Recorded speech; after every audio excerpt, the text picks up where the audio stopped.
ललनवा के, शिव के ललनवा के, शिव के ललनवा के, शिव के ललनवा के।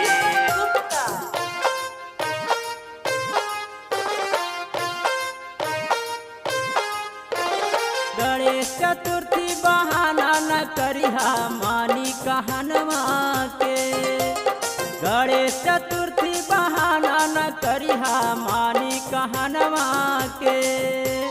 हे राजा हमके दर्शन करा दा गौरा ललनवा के, हे राजा हमके दर्शन करा दा शिव के ललनवा के।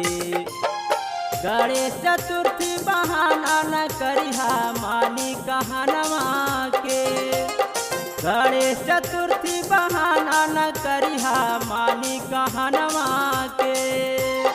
हे राजा हमके दर्शन करा दा गौरा ललनवा के, हे राजा हमके दर्शन करा दा शिव के ललनवा के, शिव के ललनवा के, शिव के ललनवा के।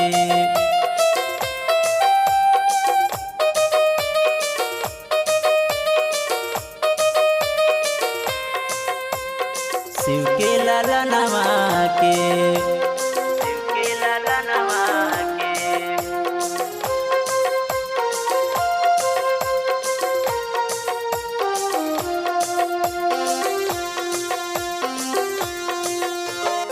गंगा में डुबकी लगाई के लड्डू के भगवा लगैबे, कई के चरनिया में अर्जी मनसा के अपने पुरैबे, मनसा के अपने पुरैबे, मनसा के अपने पुरैबे। गंगा में डुबकी लगाई के लड्डू के भगवा लगैबे, कई के चरनिया में अर्जी मनसा के अपने पुरैबे, कई के चरनिया में अर्जी मनसा के अपने पुरैबे। चमकेला तारा चंदा जैसे खुले गगनवा में, चमकेला तारा चंदा जैसे खुले गगनवा में। हे राजा हमके दर्शन करा दा गौरा ललनवा के, हे राजा हमके दर्शन करा दा शिव के ललनवा के, शिव के ललनवा के, शिव के ललनवा के।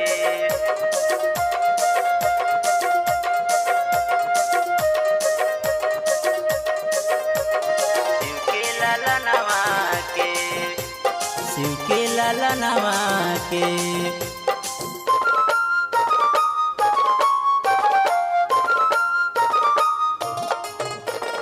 रिद्धि सिद्धि के दाता गौरी नाथ गणेश, धर्मेंद्र स्वामी साथे में भैया भी अखिलेश, धर्मेंद्र स्वामी साथे में भैया भी अखिलेश।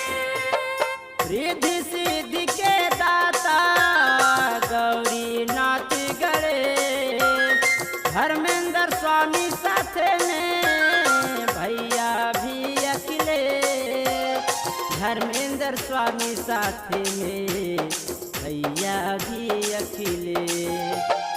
बीके सुरेंद्र पूजे गणेश बाबा चरणवा के, बीके पिंटुआ पूजे गणेश बाबा चरणवा के। हे राजा हमके दर्शन करा दा गौरा ललनवा के, हे सैया हमके दर्शन करा दा शिव के